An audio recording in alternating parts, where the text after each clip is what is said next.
बिहार की धरती से प्रधानमंत्री नरेंद्र मोदी ने पाकिस्तान को ललकारते हुए चैलेंज किया था। कहा था कि इस बार मिट्टी में मिला देंगे। दिल्ली पहुंचकर पीएम मोदी सभी सेना प्रमुखों को बुलाकर बैठक करते हैं और फैसला लेते हैं कि समय, तारीख और निशाना देश की सेना खुद तय करेगी। हमें तो 140 करोड़ भारतीयों के उस अटूट भरोसा, विश्वास को देखना है जो उनके मन में विजय उत्सव का है। पीएम मोदी का यह गुस्सा देखकर पाकिस्तान सहम गया। भारत ने पाकिस्तान को सीधे तौर पर सीधी जवाब नहीं देने की जो रणनीति है उसे अपनाया। भारत ने पाकिस्तान को कमर तोड़ने की, पाकिस्तान की जो कमर है उसकी कमर तोड़ते हुए सबक सिखाने का फैसला किया। सेना ने पाकिस्तान के ऊपर नजरें रखनी शुरू कर दी और इधर जो रणनीति थी वो अब दिखाई देने पड़ी है। पाकिस्तान को चारों तरफ से घेरने की जो रणनीति है वो बन चुका है। पाकिस्तान के अलावा भारत के जो लोग हैं वो पिछले कुछ दिनों के अंदर जो पहलगाम की घटना घटी, इसके बाद से वो कहने लगे कि भारत शायद कोई एक्शन नहीं लेगा।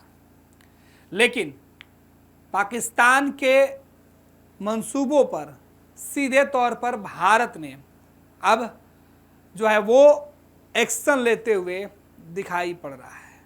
कैसे पाकिस्तान को सबक सिखाया जाए ये तैयारी की गई है। आपको बता दें कि 10 दिन इस घटना की हो गई, पहलगाम की घटना की, लेकिन सैन्य कार्रवाई का कोई सीधा एक्शन दिखाई नहीं पड़ा। इस वजह से भारत और पाकिस्तान दोनों ही मुल्क के जो लोग थे वो कह रहे हैं कि क्या भारतीय सेना कोई एक्शन लेगी। दरअसल भारतीय सेना और भारत सरकार जानती है कि युद्ध कोई आसान काम नहीं है, लेकिन इसके बावजूद भी अपने विरोधियों को, अपने दुश्मनों को सबक तो सिखाना है। लेकिन इस बार तरीका बदला हुआ है। आर्ट ऑफ वार की कहानियां हम आपको बता रहे हैं। कहा जाता है कि युद्ध कला एक बेहतर जो तब हो सकता है जब आप सीधी लड़ाइयां नहीं लड़के दुश्मन का कमर तोड़ देते हैं। इस पर एक मशहूर किताब है, एक चाइना के जो सैन्य अधिकारी थे उन्होंने अपनी किताब लिखी थी। उनके किताब में कई बातों का उल्लेख किया गया और भारत फिलहाल उसी तर्ज पर एक्शन लेते हुए दिखाई भी पड़ रहा है। भारत ने पाकिस्तान के ऊपर सीधा कोई एक्शन अब तक नहीं लिया है, लेकिन भारत ने पाकिस्तान के खिलाफ जिस तरीके से रणनीति बनाई, पहले पहलगाम की घटना के ठीक बाद भारत ने पाकिस्तान को जाने वाली पानी को रोक दिया। पाकिस्तान के लोग एक एक बूंद के लिए तरसने लगे। उसके बाद एयर स्पेस को बंद कर दिया गया।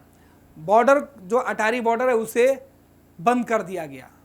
पाकिस्तान को आर्थिक तौर पे जो कमजोर है वो किया जा रहा है। इधर देश की जो पार्टियां हैं, सत्ताधारी दल, विपक्ष के लोग चाहते हैं कि सरकार क्या एक्शन ले रही है वो संसद में बताए, लेकिन सरकार और सेना इसे सार्वजनिक नहीं करना चाहती है। ये उस पुस्तक में भी लिखा है जिसकी हम चर्चा कर रहे थे कि छुप कर रहिए और चुप रहिए, संयम से रखिए और समय आने पर ऐसा जवाब दीजिए जैसे आसमान से बिजली कड़कती है तो लोग बच भी नहीं पाते हैं। अपने दुश्मनों को कुछ ऐसा ही सबक सिखाइए और यही रणनीति है। प्रधानमंत्री नरेंद्र मोदी ने भी खुद सेना को खुली छूट देते हुए कहा था कि आप खुद समय तय करिए, निशाना भी आपका होगा और तरीका भी आपका होगा। हमें तो देश के 140 करोड़ भारतीयों को बस विजय का एहसास चाहिए। और सच भी है कि पाकिस्तान को यह पता भी नहीं है कि भारत उसके साथ क्या कुछ करने जा रहा है। जिस तरह पुरानी फिल्मों में कहा जाता है ना कि पुलिस तुम्हें चारों तरफ से घेर रखी है, वही हाल पाकिस्तान के साथ इस वक्त भारत करते हुए दिखाई पड़ रहा है। भारत ने पाकिस्तान को चारों तरफ से घेर लिया है। स्थिति ठीक उसी तरीके से है जैसे पाकिस्तान पर उसके खात्मे की जो बादल है वो मंडराते हुए दिखाई पड़ रहे हैं। पाकिस्तान की घेराबंदी भारत ने कर ली है। पाकिस्तान को रणनीति, कूटनीति और आर्थिक रूप से कैसे घेरा जाए इसकी प्लानिंग हुई है। पाकिस्तान को पहली घेराबंदी सैन्य रणनीति से शुरू हो चुकी है। भारतीय सेनाओं ने सीमा पर अपनी अपनी मजबूत स्थिति बना ली है। हर बॉर्डर पर चौकसी बढ़ा दिया गया है और ड्रिल किया जा रहा है, एक्सरसाइज किया जा रहा है।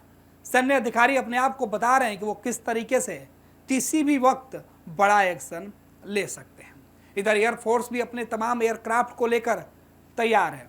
उसने भी तैयारी कर रखी है और माहौल इस कदर बना है कि पाकिस्तान में रहने वाले लोग रात को चैन की नींद नहीं सो पाते हैं और दिन के उजाले में पूरे दिन बॉर्डर की तरफ निहारते रहते हैं कि कब क्या होगा। एलओसी पर हालात इस कदर हैं कि पाकिस्तान घबराहट में उलूल जुलूल हरकतें कर रहा है। अब वो रणनीति दिखाई भी पड़ने लगी है। हर तरफ से घेर कर पाकिस्तान को आर्थिक तौर पे कमजोर किया जा रहा है। कराची से लेकर लाहौर तक हर जगह वहाँ के सेना में खौफ सा माहौल है। अब भारत की जो रणनीति है वो सीधे तौर पर बता रही है कि किस तरीके से पाकिस्तान को पुराने युद्ध के तरह ही सबक सिखाया जाएगा। पैनोरमा ग्रुप, जो सोचता है वो करता है। आपके अपने सपनों का आशियाना। ये लो, मुंह मीठा करो। आज मैंने अपना जॉब छोड़ दिया। अब हम पूर्णिया वापस जाएंगे। जॉब छोड़ दिया है? मतलब ये घर कैसे चलेगा? हम करेंगे क्या? और माँ बाबूजी क्या बोलेंगे? इसलिए मैं एक और मिठाई का डब्बा लाया। अपने बिजनेस के लिए लोन अप्रूव हो गया। अरे लोन अप्रूव हो गया वो तो ठीक है, लेकिन पूर्णिया में हम रहेंगे कहाँ? अपना घर भी तो नहीं है वहाँ। इसलिए तो एक और मिठाई का डब्बा अलग से लाया हूँ। हमने पूर्णिया में घर ले लिया है, पूर्णिया के ई होम्स पैनोरमा में। पूर्णिया में पैनोरमा ग्रुप लेकर आए हैं ई होम्स पैनोरमा। बड़ा घर, आलीशान जिंदगी और अत्याधुनिक सुविधाओं के संग। अरे अरे, अब क्यों मुंह मीठा करवा रही हो? क्योंकि हम घर वापसी जो कर रहे हैं। घर वापसी की खुशी पूर्णिया में ई होम्स पैनोरमा के संग। E Homes Panorama, luxurious lifestyle redefined.